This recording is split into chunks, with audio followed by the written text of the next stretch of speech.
मी माझ्या आईला फोन केला आणि तिच्याकडून एक रेसिपी घेतली, कारण ती मी कधी केलेली नव्हती. तर ती कोणती पुढे दाखवते, पण त्या अगोदर सांगते तुम्हाला. मी इथे घेतलं होतं लाल तिखट बनवण्यासाठी. तर त्यासाठी जे खडे मसाले आहेत, जे मोठे मोठे आहेत, तर ते पहिल्यांदा भाजून घेतलेले आहेत. साधारण 1 मिनिटच आपल्याला त्या परतवायच्या आहेत आणि जास्त आपल्याला काही गरम करायचे नसतात. तर थोडेफार गरम झाले, हाताला चटकाईपर्यंत तरी होतात.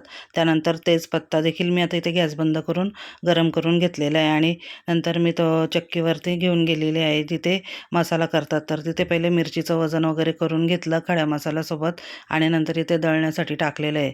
तर पहिल्यांदा त्यांनी अगोदर एकदा घेतलं फिरून, त्यानंतर पुन्हा दुसऱ्यांदा पण तो मसाला आहे तो पुन्हा फिरून एकदम फाईन अशी त्याची तयार केलेली आहे पावडर. तरी इथे माझं लाल तिखट 2.5 किलो, मिरच्यांचा जवळजवळ 3.5 किलो भरला होता. त्यानंतर जी मी रेसिपी आईला विचारली होती ती म्हणजे ही की कुरड्यांची. तर मी कुरड्या पहिल्यांदाच करणार होती.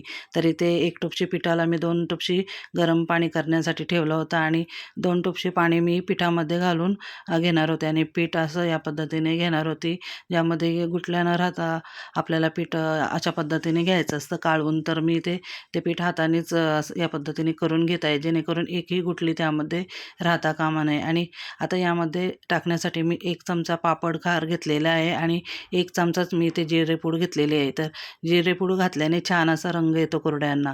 तर तुम्ही तुमच्या आवडीनुसार थोडंफार कमी जास्त घेऊ शकता. तर इथे मी 2-2.5 चमचे साधारण मीठ घेतलेलं आहे आणि जे मी आता इथे पीठ काढून ठेवलं होतं बाजूला, तर ते एका हाताने सोडलं आणि लगेचच दुसऱ्या हाताने मी लाटणं घेतलेलं आहे आणि जे जिरेपूड आणि मीठ आणि पापडखार घेतलं होतं, तर ते देखील यामध्ये घालून घेतलं आणि सतत आता आपल्याला हे ढवळत राहायचं. तर सुरुवातीला तर खूपच हलकं असतं, पण जसं-जसं पीठ आळत येतं तसं-तसं ते खूप टाईट होत जातं आणि या पिठाला शिजण्यासाठी जवळजवळ अर्धा तास लागतो. पीठ बनवताना तर हात भरपूरच दुखायला लागतं, परंतु सतत हलवत राहिला ना की यामध्ये एकही गुठली होत नाही आणि मग कुरड्या पण छान अशा पडल्या जातात.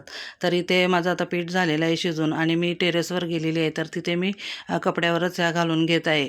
तर साच्यामध्ये पीठ भरून घ्यायचं आहे, अगदी गरमच आहे. तर मी ते चमचेच्या साहाय्याने भरून घेत आहे आणि आता इथे मी कुरड्या घालून घेतलेल्या आहेत. अगदी व्यवस्थित माझ्या कुरड्या देखील पडलेल्या आहेत आणि ह्या कुरड्यांना 2 दिवस आपल्याला उन्हामध्ये सुकवून घ्यायचे असतात. तर पहिल्या दिवशी लगेचच त्यांना काढून घ्यायचे असतात. तर काढताना काही लोकं पाणी वापरतात, परंतु मला पाणी वगैरे वापरावं लागलेलं नाही आहे. तर कुरड्या छान अशा 2 दिवस सुकवल्या आणि ते मी तुम्हाला त्या तळून देखील दाखवत आहे. तर दुप्पट-तिप्पट त्या फुललेल्या आहेत. तर आजचा व्हिडिओ तुम्हाला जरा देखील आवडला असेल तर चॅनलला लाईक, शेअर आणि सबस्क्राईब करायला विसरू नका. पुन्हा भेटूयात नवीन व्हिडिओमध्ये. तोपर्यंत बाय बाय.